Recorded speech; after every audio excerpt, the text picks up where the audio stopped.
played us really tough. They were a little better than I thought they'd be. I think they're much better than their record indicates, and I think if they can hold it together, they might cause some problems down the stretch for people. But I thought our guys, it's always a hard road trip, it's a long trip, and I thought our guys handled it well. To get out with a sweep was very good. Yeah, it's driving me a little bit crazy. They have a competitive spirit. Like I said last week, they tend to procrastinate a little bit, and we're trying to get a few more surges earlier in the ball game. But as long as we're winning, we'll take it. But I do think that this offense, I think it will come around. I think it's there.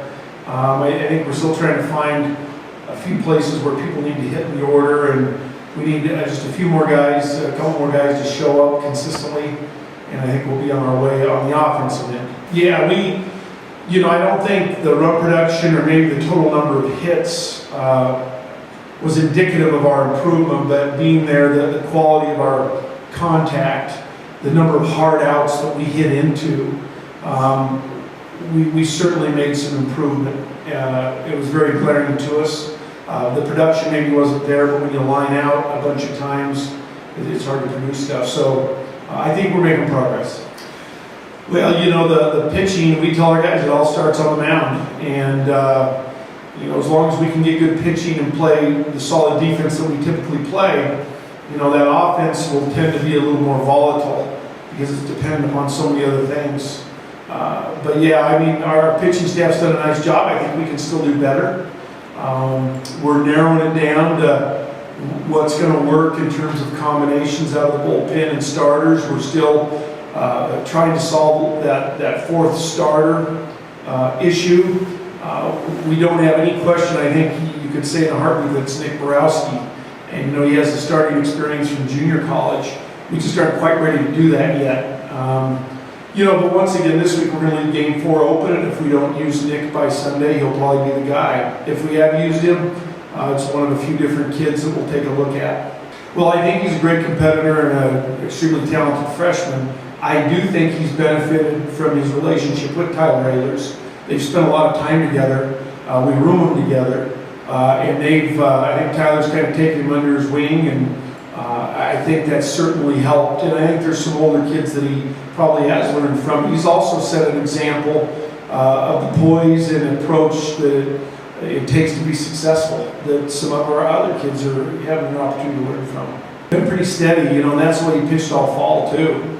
And coming out of the fall, he was our number one. And to start the year, we had early in the spring, he pitched like our number one, and we still didn't start at number one against Kearney. We pitched him out of the bullpen behind Tyler, but we had every intent of him probably being at least in the rotation. And so it certainly worked to this point, and he's been good for us. Well, I think we could say that by the end of the fall, when we looked at the numbers. He was clearly the most productive pitcher of anybody throughout the fall. And the fall is really the only time of year where we can evaluate everybody on equal number of innings or equal number of at-bats, equal playing time. That's impossible in the spring. But, when the fall was over and we looked at everything, he came out of the fall with clearly our best numbers, and it wasn't really that close. And so, we thought we had something there, but still, even coming out of the fall, you say, well, this kid's a freshman, and is he going to be able to repeat it when he returns in the spring? And what will real competition do? Because that affects some guys. We see guys do real well in the fall, but then it's for real in the spring, and they don't really match up. We see some guys that maybe aren't as energized by the fall setup, but boy, when it really turned it on in the spring, Alex Fife's one of those guys. Last year Alex Fife came out of the fall and we're like, hey, he's a backup. And we didn't play him in the first series. And we threw him down at Dixie and whoa, and so it goes both ways there. Well, I think, at least at this point in the year, it's the best pitching staff we've had in recent years. And it's got tremendous depth. There's some kids that I think can really be good pitchers that we haven't really given a lot of opportunity to yet. And as we go through the next few weeks, some of those kids will get opportunities, and maybe another star will be born, so to speak. We'll see. But I think this is a really good staff.